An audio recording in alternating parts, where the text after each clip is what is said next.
You ever notice how some people just can't handle it when you stop reacting the way they want you to?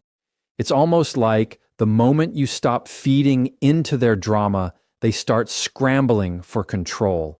Toxic people thrive on reaction, attention, and chaos, but there's one simple shift that completely disarms them. And when you do it, you'll see who's really in control of your peace, you or them. Toxic people have one primary fuel source: your reaction. They feed off emotional chaos the way a fire feeds off oxygen, and the moment you take that away, they suffocate. When someone tries to provoke you, criticize you, or twist your words, their goal isn't always to be right, it's to get you rattled, to pull you into a place where they feel powerful and you feel defensive. The second you raise your voice, over-explain, or try to prove your worth, they've already won the game. But when you stay calm, truly calm, you flip the dynamic completely. You tell them without saying a word that they no longer control your emotions, your tone, or your peace. That kind of calm isn't weakness, it's dominance through composure. And toxic people can't stand it because it exposes their lack of control. They'll test you harder when you start showing emotional restraint. Suddenly, they'll use sharper words, push deeper into your insecurities, or act more dramatic than usual because your calmness threatens the power they thought they had over you. But that's exactly the moment to hold the line, to breathe, to pause, and to respond with clarity instead of emotion. It's not about pretending their behavior doesn't affect you, it's about refusing to let their behavior dictate your response. When you stay grounded in your calm, they get frustrated because their usual tactics stop working. They can't get you to snap, they can't make you defend, and they can't manipulate your energy. What they're really seeing is a version of you they can't control anymore, and that terrifies them. The truth is, calmness is a boundary disguised as silence. It's your way of saying, you don't get to pull me into your storm. Every time you stay composed, you reclaim emotional space that used to belong to them. That's why toxic people accuse calm individuals of being cold, distant, or uncaring. It's projection. They're not actually upset that you're calm. They're upset that you're no longer providing the emotional chaos they need to validate themselves.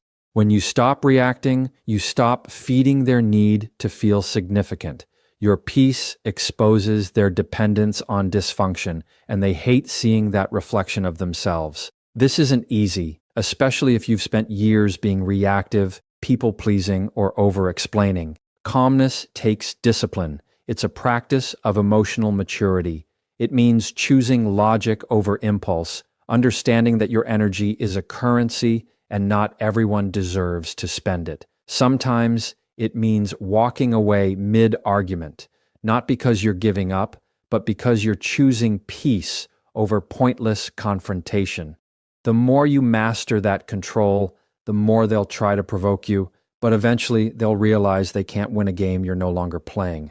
When you stay calm, you gain something toxic people will never understand: perspective. You begin to see through manipulation instead of reacting to it. You start to notice patterns instead of being pulled into them. You recognize that their anger isn't about you. It's about their inability to manage themselves.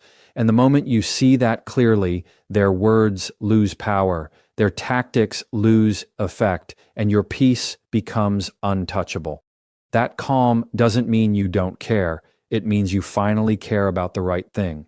Your mental balance, not their opinion. So the next time someone tries to bait you into reacting, remember this: the person who stays calm always holds the power. You can't argue with silence. You can't manipulate peace. Toxic people will hate it, but your composure will always speak louder than their chaos. Boundaries are the mirror that shows toxic people who they really are, and that's why they can't stand them. The moment you start saying no to things you used to tolerate, you stop being easy to manipulate. Toxic people rely on blurred lines. They thrive in situations where your kindness can be twisted into weakness, where your empathy can be turned into obligation.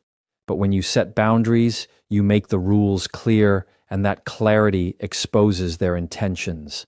They're not mad because you're being unfair. They're mad because you're no longer giving them unlimited access to your time, emotions, and energy. Every boundary you set becomes a wall they can't climb without revealing their real motives: control, attention, or validation. And when they can't find those things in you anymore, they start showing their frustration through anger, guilt trips, or silent treatment, all because your no feels like rejection to someone who's used to owning your yes. Boundaries are not about shutting people out. They're about protecting your peace.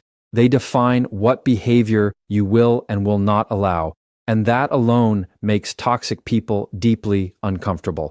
Because boundaries require accountability, and accountability is something toxic personalities run from.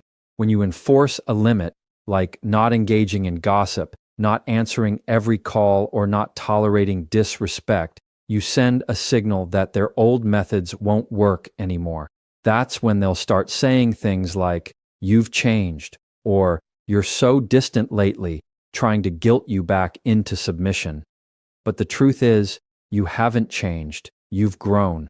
You're no longer giving your emotional energy away for free, and they can't handle that kind of emotional independence. When you start holding boundaries, you start seeing people's true colors. The healthy ones will respect your space, adjust, and still value your connection. The toxic ones will push harder, test you, and accuse you of being difficult. That's how you know who's really in your corner. Boundaries don't break relationships. They reveal which ones were never real to begin with. It's fascinating. The same people who loved you when you were always available suddenly act offended when you start prioritizing yourself. It's because they weren't in love with you. They were in love with your compliance. And when that compliance disappears, so does their fake affection. Enforcing boundaries takes courage because you'll face resistance at first. People who benefited from your lack of boundaries will always be the loudest critics when you start setting them. They'll make you question your worth, your kindness, and your decisions, not because you're wrong, but because your strength reminds them of their own lack of control. That's why staying consistent matters. It's not enough to draw the line once. You have to hold it every time they try to cross it. You don't owe long explanations, debates, or emotional justifications. A boundary doesn't need a speech. It just needs enforcement. Over time, something powerful happens. You stop feeling guilty for protecting yourself. You realize that peace isn't found in pleasing everyone. It's found in honoring yourself. The people who truly care about you will adapt to your boundaries, not attack them. And the ones who can't handle them were never meant to stay. The discomfort you feel at first turns into freedom. Freedom from manipulation, emotional exhaustion, and the constant pressure to prove your worth. You begin to trust yourself again because you know you can protect your energy. Boundaries are not walls. They're gates with locks that you control. You decide who gets access, how much, and when. Toxic people hate that because it means the control is finally out of their hands. They can't twist your emotions or use guilt as a leash anymore. You're not rude for setting limits. You're responsible for doing it.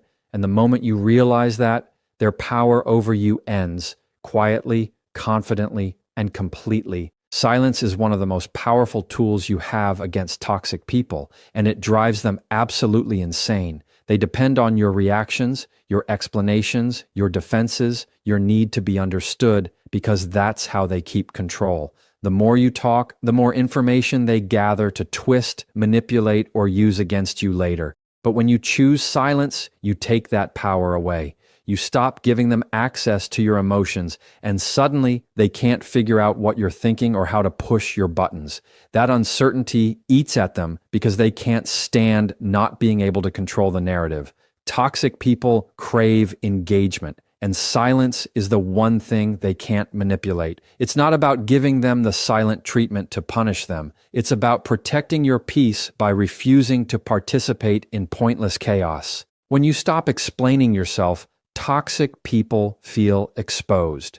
They rely on your over-explaining to make themselves look innocent and you look guilty. They'll accuse you, provoke you, and then sit back waiting for your emotional reaction to validate their behavior. But silence denies them that satisfaction. It's like holding up a mirror to their own insecurity. They start talking faster, getting louder, trying to bait you into saying something they can use because your silence forces them to face themselves, and that's something they avoid at all costs. The more you stay quiet, the more they reveal through their words and actions, because toxic people can't stand empty space. They'll fill it with the truth they were trying to hide. This kind of silence isn't weakness, it's emotional discipline. It's choosing not to attend every argument you're invited to. It's knowing that responding to manipulation is participation in manipulation. When someone twists your words, plays the victim, or tries to gaslight you into doubting your reality, silence is your shield. You don't owe anyone constant explanations for your choices, your boundaries, or your peace. Every time you resist the urge to defend yourself, you teach people that your worth isn't up for negotiation. You stop being reactive and start being intentional. That calm, quiet confidence unsettles toxic people because it means they can't pull you into their emotional storm anymore. Of course, silence can feel uncomfortable at first, especially if you're used to over-communicating or trying to fix everything. But that discomfort fades once you realize how much energy you've been wasting on people who never listened anyway. Toxic people don't want understanding, they want control. Your silence removes their stage. You stop playing the role they wrote for you in their script, and suddenly they don't know what to do. They might accuse you of being cold, heartless, or distant, but that's just projection. What they're really saying is, you're no longer reacting the way I need you to. And that's exactly the point. Silence gives you space to think instead of react. It gives you time to choose peace over impulse, to observe patterns instead of getting lost in them. You start to notice how much calmer your world becomes when you stop arguing with people who are committed to misunderstanding you. Not every question deserves an answer, and not every attack needs a defense. When you use silence intentionally, you stop trying to win arguments that don't matter and start winning back your emotional clarity. That's when you realize you were never losing your peace to them. You were giving it away through your words. So stay quiet when they expect chaos. Smile when they expect anger. Walk away when they expect engagement.